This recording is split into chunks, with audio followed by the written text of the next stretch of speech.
Vous vous sentez au ralenti et vous avez cette impression de ne pas avancer, de piétiner, pour ne pas dire reculer, que les choses ne se font pas dans votre entreprise, que les chiffres n'évoluent pas comme vous le souhaitez, etc. Cette sensation-là fait partie du job, fait partie du jeu.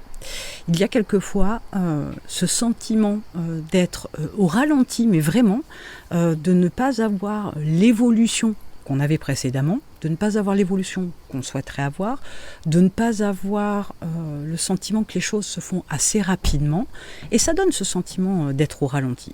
Mais ça fait partie du jeu.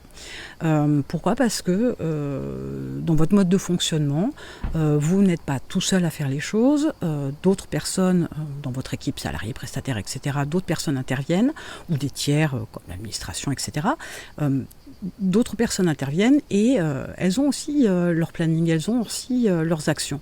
Donc elles ne peuvent pas faire aussi vite que ce que vous souhaitez, elles les font dans les temps que vous avez par exemple indiqué au préalable et validé, mais pour autant, pour vous, ça ne va pas assez vite et il y a vraiment ce sentiment de ralentissement qui est extrêmement fort.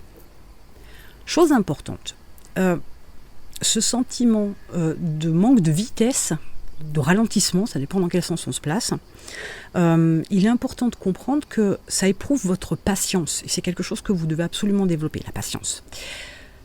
Pour autant, peut-être que c'est aussi le moment d'approfondir votre analyse sur le mode de fonctionnement de votre entreprise et de manière générale, les personnes externes à vous y compris, de regarder avec profondeur, avec précision dans les détails, de voir comment ça fonctionne, comment vous avez structuré votre système pour déterminer peut-être des causes de latence, des causes de ralentissement et d'aller chercher des outils, des moyens, d'autres systèmes, d'autres processus de travail pour pouvoir accélérer le rythme.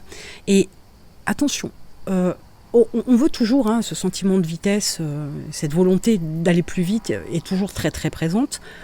Mais ce qu'on oublie aussi, c'est la contrepartie. Je vous donne un exemple. J'ai eu avec un client un échange où justement il a fait une analyse complète du mode de fonctionnement, où il a vraiment travaillé en profondeur. Vraiment, ça a été un travail de petite fourmi, mais ça a été super efficace. Il a éliminé tout un tas de choses, délégué certaines choses, automatisé certaines choses. Ça a été vraiment un travail très efficace qu'il a fait. Cependant, ce qui s'est passé, c'est que avec ce travail de petite fourmi qui lui a pris quelques semaines, effectivement, il avait l'impression de ne plus être au ralenti, de vraiment avancer. Alors, c'est un peu un leurre dans le cerveau parce que comme il a été très actif, il peut penser qu'il n'était plus au ralenti alors qu'en fait, le reste du système fonctionnait comme d'habitude. On est d'accord. Mais par contre, ce qui s'est passé, c'est que son entreprise a explosé. Vraiment, son entreprise a littéralement explosé. Je n'ai pas dit implosé. C'est-à-dire qu'en termes de chiffre d'affaires, son chiffre d'affaires s'est envolé. Littéralement. Le problème, c'est qu'il n'avait pas prévu les conséquences de ces modifications-là. Il n'avait pas prévu qu'en automatisant, déléguant, améliorant les processus, etc., en voulant aller justement plus vite, parce qu'il se sentait au ralenti, il n'avait pas anticipé que son chiffre d'affaires puisse à ce point augmenter, et il s'est retrouvé débordé. Débordé au point de ne pas satisfaire certains clients et d'avoir justement une contrepartie plutôt désagréable. Déstabilisé aussi parce que besoin de recruter, et un recrutement ça se fait pas comme ça du jour au lendemain. Il faut gérer ce surplus de clients, ça demande donc plus de travail forcément.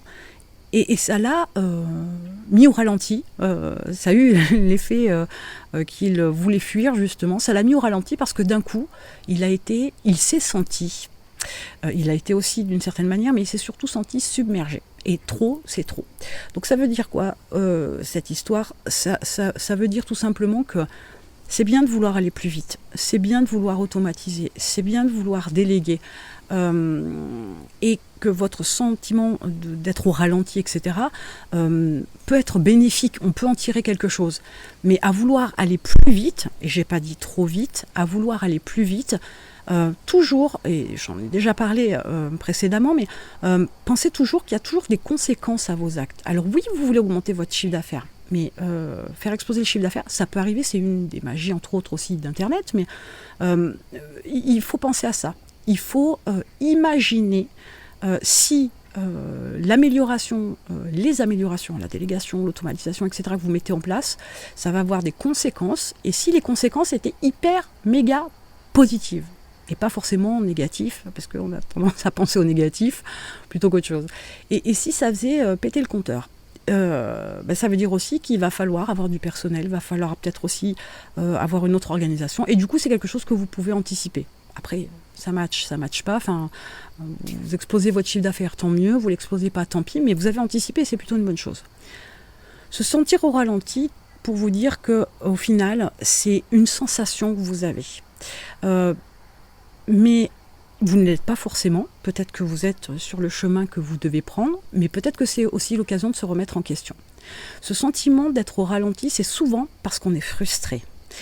Parce qu'on n'a pas les résultats qu'on voudrait, parce que les choses ne se font pas assez vite, parce que la mise en place, l'entrée dans un nouveau marché, dans un nouveau pays, etc., ne correspond pas à vos attentes. Mais pour autant, c'est peut-être le chemin que vous devez prendre. Donc, je ne dis surtout pas de rester statique parce que vous vous sentez au ralenti, surtout pas. Et ayez cette approche où vous allez prendre de la hauteur, du recul pour analyser tout ça et voir si effectivement ce n'est pas plutôt qu'une frustration. Si effectivement c'est votre entreprise qui est au ralenti avec un chiffre d'affaires peut-être qui décline, là il y a une grosse alerte. Mais peut-être que je vous dis justement, c'est peut-être qu'une sensation que vous avez. Il faut savoir faire la part des choses. Une fois que vous avez identifié la cause de ce sentiment d'être au ralenti, vous pouvez agir en conséquence. Mais ça fait partie du jeu. Il y aura toujours des moments où vous vous sentirez au ralenti. Il y aura toujours des moments où vous sentirez que ça n'avance pas comme vous voulez. Il y aura toujours des moments où ce sera difficile pour vous d'aller plus vite pour tout un tas de raisons. Mais je vous dirais aussi que cette sensation d'être au ralenti, ça peut être justement que dans votre tête. Et c'est là où il faut être capable de faire la différence entre une réalité et une impression, une sensation, parce que c'est pas du tout la même chose, des fois c'est à l'opposé. On pense que, et en fait ce n'est pas vrai, ce n'est pas la réalité, et ça peut fausser votre vision de manière générale, la vision de votre entreprise et la vision que vous en avez sur son développement. Maintenant, pour avoir un emploi du temps plus cadré, plus optimisé, avoir une vision plus longue, plus travaillée, plus précise, plus concise, avoir le bon état d'esprit pour développer votre entreprise, vous avez un lien dans la description avec l'expérience Mindset 365. Vous allez pouvoir travailler sur tous les angles de votre mindset et de votre entreprise. Et en attendant, je vous retrouve de l'autre côté.